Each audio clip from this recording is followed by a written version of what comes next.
j'ai envie de t'espionner, je t'espionne. Ton problème, il est où? Si j'ai envie d'espionner ton caleçon, renifler ton caleçon, je le fais. Tu vas faire quoi? Qui va venir t'aider à l'heure actuelle, sérieusement? Si j'ai même envie d'abuser de toi, je le fais. T'es mon mari, je fais ce que je veux de toi. T'as pas compris ou je le fais exprès? Tu veux me quitter parce que je suis folle? Tu peux juste me laisser tranquille. Tu veux me quitter parce que je suis folle? Non, je te laisse pas tranquille. La relation, elle est toxique. Elle va être toxique. T'interprètes Elle chacun va être toxique et meurtrière si tu continues pas à faire ce que je te dis. Ça me frustre. Moi, j'ai le temps. Non, moi, ça me frustre pas. J'ai le temps. Moi, j'aime Non, bien. je me sens harcelé. Je m'en fous que tu te sens harcelé. Tu vas te sentir harcelé jusqu'à la fin de ta vie. Aujourd'hui, j'aimerais qu'on parle d'un sujet super important qui est le manque de respect venant des femmes. C'est un sujet de fond qui concerne autant les hommes que les femmes. Alors vraiment, au-delà du reproche, c'est une observation que j'aimerais partager avec vous. Donc oui, j'espère que tout le monde tendra bien l'oreille. Aujourd'hui, il ne s'agit pas juste de rager, mais on va un petit peu pousser la réflexion plus loin. Alors, on ne va pas tourner autour du pot. Je vous propose qu'on regarde cette vidéo d'abord et puis on détaillera l'entièreté du problème progressivement. Si j'ai envie de t'espionner, je t'espionne. Ton problème, il est où? Si j'ai envie d'espionner ton caleçon, renifler ton caleçon, je le fais. Tu vas faire quoi? Qui va venir t'aider à l'heure actuelle, sérieusement? Si j'ai même envie d'abuser de toi, je le fais. T'es mon mari, je fais ce que je veux de toi. T'as pas compris ou je le fais exprès? Espionner encore, même ce que moi je fais, c'est gentil. Il y en a, c'est pire. Je suis une mehboula, tu vas faire avec. Tu veux me quitter pour ça? Tu veux me quitter parce que je suis folle? Tu peux juste me laisser tranquille. Tu veux me quitter parce que je suis folle? Non, je te laisse pas tranquille. La relation, elle est toxique. Elle va être toxique. En vrai de vrai, les gars, c'est drôle. C'est même archi drôle. Tant que c'est une blague. Tant que ça reste dans le cadre de la rigolade. Tant que c'est pour amuser la galerie. Tant que voilà, c'est pour faire des vues sur TikTok. C'est giga drôle. Mais si un temps soit peu, elle est sérieuse, alors les gars, fuyez. Non, je suis désolée, mais là, c'est une embuscade. Là, c'est une séquestration. Là, c'est un braquage lourdement armé. Si c'est réel, alors il y a de quoi s'inquiéter. Là, tu n'es pas en relation avec ta copine. Tu es en relation avec ton chef de bataillon. Tu es en relation avec ton supérieur hiérarchique. Tu es en relation avec ton coach de rugby. Mais c'est quoi le projet, en fait? Tous ceux même qui ont vu la vidéo et qui ont pris à la légère, dans le cas où, justement, elle était sérieuse, alors on peut nous tous nous accuser de non-assistance à personne en danger. Parce que cet homme, il est en danger. Il est hautement menacé. Dans tous les cas, on va regarder la vidéo entière et puis on va en parler. Qui va venir t'aider à l'heure actuelle, sérieusement? Si j'ai même envie d'abuser de toi, je le fais. T'es mon mari, je fais ce que je veux de toi. Bon, on est d'accord que l'inverse aurait fait polémique. L'inverse aurait fait soulever des populations. L'inverse aurait fait s'alerter les autorités. Ce qui est très bien d'ailleurs, je ne dis pas le contraire. Vous ne pouvez pas vous faire menacer et on ne dit rien. Ou alors on ne fait rien. C'est très bien que les gens s'alarment lorsque ce genre de paroles sont dites à une femme. Mais en situation inverse, il n'y a pas un chat. En situation inverse, que ce soit de l'humour ou pas, lorsqu'il s'agit d'un homme, ça devient drôle. Oh mais non, faut arrêter de prendre tout au premier degré. Elle est juste mignonne, elle montre son affection de manière agressive. Elle ressent tellement d'amour pour lui qu'elle a envie de l'étouffer. Ouais, ça doit être ça. Ouais. Bref, ça va nous sortir des prétextes H24, ça va demander de relativiser, de péter un coup et de rigoler, etc. Désolé, mais si c'est sérieux, ce n'est pas drôle. Et même si, humour ou pas, ce sont des propos problématiques. Et c'est typiquement le genre de femme qui peut se retrouver ou qui se retrouve généralement avec des hommes qui ne rendent pas, enfin, qui ne s'imposent pas, qui ne luttent pas. Genre, ils ne font pas de fight back, en fait. Ça veut dire que c'est elle qui va crier, c'est elle qui va imposer, c'est elle qui va surveiller, c'est elle qui sera toxique. Tandis que le mec, lui, sera conciliant, va vouloir courber les chines, va tout faire pour ne pas la déranger, pour ne pas l'énerver. Parce que ces femmes-là savent exactement comment transformer un homme en sous-fifre ou alors, à défaut, elles savent repérer les hommes qui ont cette aura de sous-fifre. Parce que comme je l'ai dit dans une précédente vidéo, tous les hommes ne peuvent pas être, entre guillemets, des mâles alpha, des mâles dominants, etc. Il y a aussi des hommes, ce sont, voilà, on va dire peut-être des soumis, des suiveurs, etc. Et ce n'est pas toujours problématique. Tout homme ne naît pas dirigeant et il n'y a pas de souci à ça. Mais ça devient problématique lorsque votre partenaire abuse clairement de la non-autorité de son partenaire pour marcher donc sur lui. Alors là, c'est un gros non. Alors là, c'est jamais en fait. T'as pas compris ou je le fais exprès? Espionner encore, même ce que moi je fais, c'est gentil. Il y en a, c'est pire. Je suis une mehboula, tu vas faire avec. Tu veux me quitter pour ça?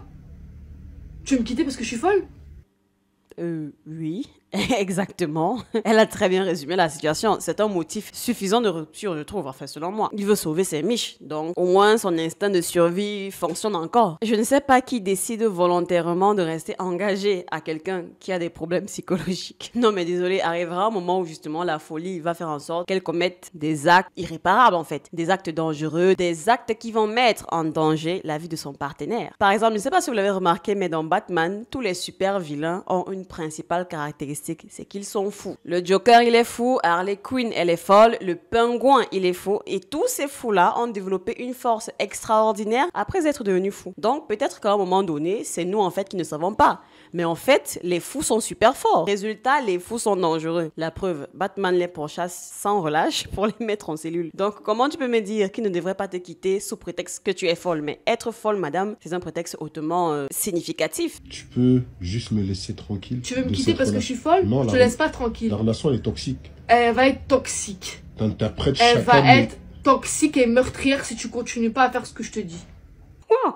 Toxique et meurtrière, les deux dans la même phrase. J'espère que c'est de l'humour parce que là, en plus le bourg, il est poli, il est courtois dans sa demande, c'est un diplomate, il veut la paix. Et il y a une vidéo d'un TikToker sur laquelle j'étais tombée qui dit que si tu n'as pas d'argent pour offrir des cadeaux, de luxe même à ton mec, au moins il y a deux choses qui ne coûtent pas cher que tu peux lui offrir. Première chose, c'est la paix. C'est très bien, ça fait plaisir de se sentir en paix chez soi, d'être posé dans le bendo, pas de souci, tu respires, tu es au KLM en fait. Et la deuxième chose, c'est à manger. Ça, vraiment, quel homme n'est pas content, le ventre plein? Non mais dites-moi en commentaire si vous n'êtes pas content quand vous avez mangé. Il y a un vieil adage qui disait que lorsque tu dois annoncer une mauvaise nouvelle à ton mari ou à ton partenaire, bref, fais-le après lui avoir servi à manger et surtout assure-toi que ce jour-là, tu lui as préparé son plat préféré pour que voilà, lorsque tu lui annonces la nouvelle, le choc soit moins lourd, hein, qui sait, vu qu'il sera déjà en train de manger copieusement une nourriture qu'il aime. Parce que oui, un homme qui a le ventre plein, c'est un homme heureux. Oui, les hommes sont des créatures simples. Donc ce mec-là, il demande la paix, c'est tout. Et il demande poliment, sans agression. Il veut juste qu'on le laisse tranquille. Est-ce que c'est compliqué? Elle a le regard confiant, genre le eye contact ne vacille même pas. En tout cas, les gars, déjà, à ce niveau, balancez-moi dans les commentaires si vous êtes déjà retrouvés dans des relations pareilles, des relations toxiques un peu dans ce genre des relations toxiques et qui sont ouvertement toxiques. Parce qu'il y a des relations, c'est toxique, mais la personne toxique ne le montre pas ou alors ne le formule pas. C'est peut-être par des observations ou des déductions que tu te dis, si ça se trouve, je suis en train de me faire manipuler là. Donc vraiment, dites-moi en commentaire si vous avez déjà été dans des relations toxiques et si c'était aussi violent et admis de la sorte. Mais bien sûr que je t'espionne. Il est où ton problème? Je suis mais pire faut que la arrêter à un CIA, moment moi. donné. T'as dit quoi? Faut arrêter à un moment donné. J'arrêterai pas. Pourquoi tu veux que j'arrête? Parce que ça me frustre. Moi j'ai le temps. Non, moi ça me frustre pas, j'ai le temps. Moi Mais j'aime non, bien. je me sens harcelé. Je m'en fous que tu te sens harcelé. Tu vas te sentir harcelé jusqu'à la fin de ta vie. Je m'appelle pas Selma si je t'harcèle pas jusqu'à la fin de ta vie. Ça te va? Voilà, maintenant si tu veux quitter, tu quittes tout de suite là. Vas-y. Je vous promets que c'est une menace. Ça, c'est des mises en garde, hein. Ça, c'est des trigger warnings. En mode, je te menace, je te dis, n'essaye même pas de faire ça. Et puis, je te regarde droit dans les yeux et je te dis, vas-y, fais. Fais voir si tu es un homme. Cette phrase n'a jamais pris autant de sens que maintenant.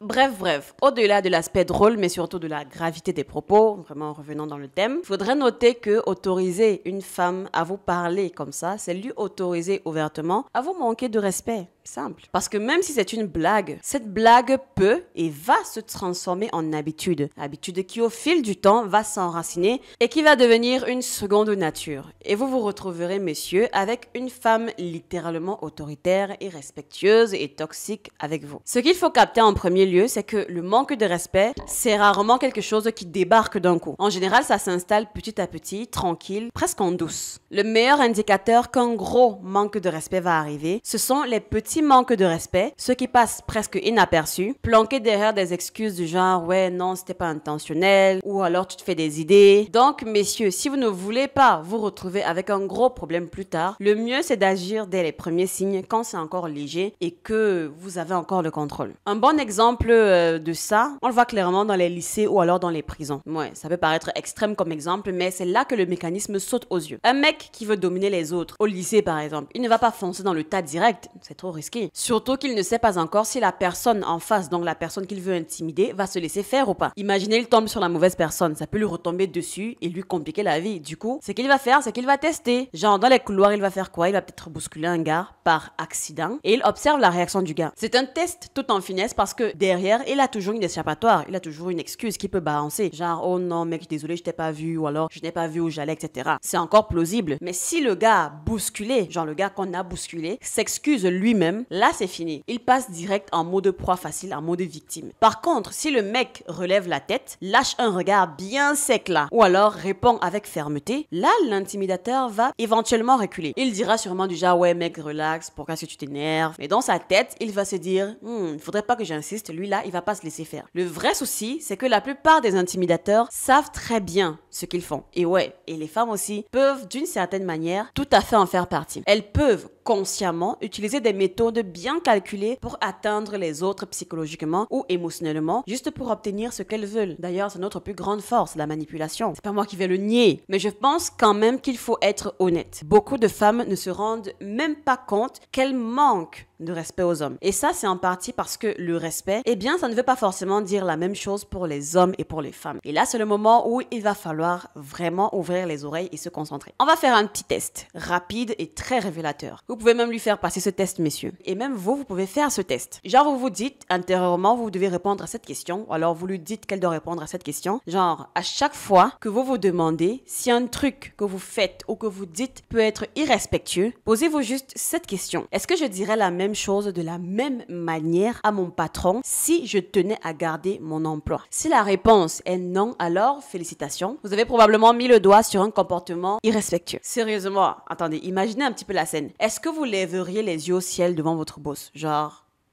Est-ce que vous allez lui gueuler dessus quand vous n'êtes pas d'accord? Est-ce que vous allez lui répondre avec du sarcasme à ses demandes? Est-ce que vous allez le harceler jusqu'à ce qu'il cède à vos exigences? Est-ce que vous allez le faire culpabiliser ou alors lui balancer des pics en public? Est-ce que vous allez vous moquer de lui quand il essaye de faire juste respecter les règles? Soyons clairs. Si vous voulez garder votre travail, la réponse à toutes ces questions, c'est non. Maintenant, il y a peut-être des gens qui vont me dire, ouais, mais avec mon boss, on a une super affinité, on rigole, on se vanne parfois, on se clash même pour juste rigoler. Ok, c'est parfait. Mais du coup, la vraie question devient, est-ce que tu ferais ça devant des clients ou devant d'autres collègues qui ne connaissent pas votre délire? Là encore, la réponse est non, parce que tu sais très bien que de l'extérieur, ça ne passerait pas. Que ce qui est drôle ou complice entre toi et ton patron peut très vite ressembler à un manque total de respect aux yeux des autres. Donc oui, si elle reconnaît que devant un public, il faut mettre un filtre, c'est qu'elle sait que ses comportements envoient un mauvais signal. Et comme cette vidéo par exemple, elle a été partagée au monde, si ce genre d'interaction, elle peut être ludique entre eux, ça on sait rien. Pour un public, c'est des signaux de manque de respect. Vous ne pouvez pas le nier. Ah oui, j'ai oublié de placer un gros disclaimer pour toute féministe accidentellement qui pourrait passer par ici et qui serait outrée parce que j'ai associé dans mon exemple son partenaire masculin à un patron. Et donc, féministes qui sont prêtes à débouler en commentaire pour crier que ouais,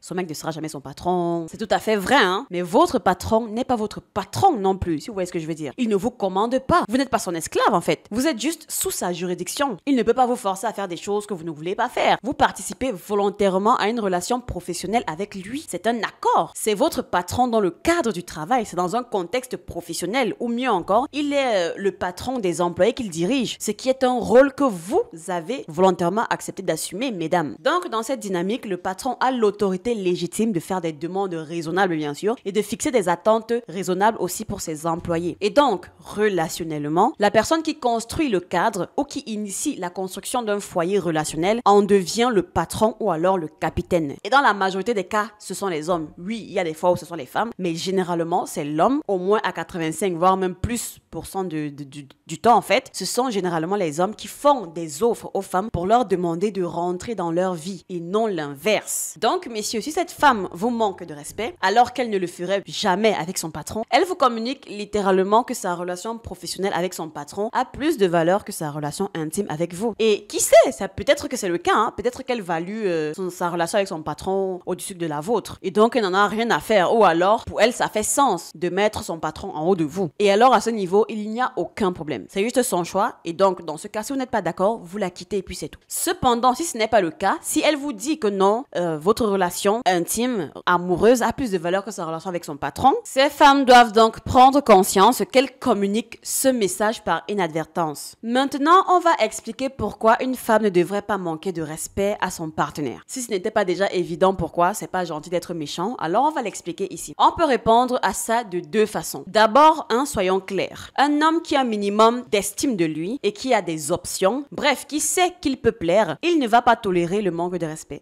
Point. Ça, c'est un point, un trait en fait. Une femme qui joue à ça, que ce soit de manière évidente ou alors plus sournoise, risque tout simplement de flinguer une relation qui aurait pu être belle, stable et épanouissante pour elle. Voilà, ça c'est la raison simple, logique, presque business en fait. Mais maintenant, passons à la partie un peu plus piquante. Quand une femme manque de respect à un homme, elle ne met pas seulement en danger la relation, elle flingue aussi sa propre capacité à ressentir des émotions positives dans cette relation. Pourquoi? Parce qu'une femme ne peut pas aimer un homme qu'elle ne respecte pas. C'est aussi simple que ça. Et ça, je l'ai déjà dit plusieurs fois dans mes vidéos. Mais je vais encore le répéter parce que oui, c'est très crucial. Pas de respect est égal à pas d'amour sincère. Elles peuvent même faire semblant, essayer de s'en convaincre, mais au fond, si elle a du mépris pour vous, son cœur ne va jamais suivre. Dans un couple sain, la femme doit admirer et respecter son homme. Si ce n'est pas le cas, alors elle ne sera jamais suffisamment émotionnellement liée à lui. Ce n'est pas une règle que j'ai inventée, mais c'est la stricte réalité. C'est tellement vrai que j'ai vu des relations autour de moi se détériorer à cause du fait que la femme soit n'admirait plus, soit ne respectait plus son partenaire. J'irais même encore plus loin. Il est possible pour un homme d'aimer une femme qu'il ne respecte pas. Cela arrive tous les jours. Croyez-moi. Ça arrive même très fréquemment. Et là aussi, messieurs, ça ne sert à rien de nier. Mais il n'est pas possible. En fait, l'inverse n'est pas possible. Il n'est pas possible pour une femme d'aimer un homme qu'elle ne respecte pas. L'une des nombreuses différences entre les hommes et les femmes est que pour une femme, là où va le respect, l'amour suit. Donc, le manque de respect menace non seulement la relation, il menace l'amour dans son cœur, il menace la propre estime positive de la femme dans cette relation. Messieurs, s'il y a un truc que vous devez garder en tête, c'est que il faut tuer dans l'œuf le manque de respect caché. C'est absolument crucial pour la santé de votre relation sur le long terme. Laisser passer ça, ce n'est pas être cool, ou alors c'est éviter le conflit, non. C'est vous tirer une balle dans le pied. Parce que chaque petit manque de respect toléré, c'est un pas de plus vers une dynamique bancale. Et en prime, ça vous grignote de l'intérieur. Votre estime perso en prend un coup et petit à petit, vous finirez figurant de votre propre relation. Et croyez-moi, si ces petits comportements restent sans conséquence, ils ne vont pas disparaître. Ah ça non. Ils vont grandir, s'installer et s'imposer. Et pire encore, tout ce qui fait que votre partenaire est aujourd'hui attiré par vous, donc votre force, votre aura, votre stabilité, votre charisme, tout ça va s'éroder. Et une fois que l'attraction commence à baisser, la loyauté suit souvent la même pente. Donc oui, remettre les choses au clair dès le départ, ce n'est pas être méchant, ce n'est pas être dur. C'est protéger ce que vous avez de plus précieux qui est votre valeur, votre paix mentale et la solidité de votre couple. Je suis d'abord trop forte. Regarde comment je décortique les informations. Non, applaudissez d'abord pour moi. Comment? Applaudissez pour moi. Non. Regardez comment j'ai construit l'analyse. Moi-même, je suis fière de mes propos. Aïe. Voilà, c'était tout pour cette vidéo. N'hésitez pas à me partager vos avis et expériences en commentaire qu'on rigole un peu. N'oubliez pas le like, le partage et bien sûr de vous abonner. Go pour les 30 000 abonnés d'ici la fin du mois. Pourquoi pas? Pensez aussi à vous abonner à mon Instagram. Le lien est en description. On se dit donc à bientôt dans une prochaine vidéo. Ciao!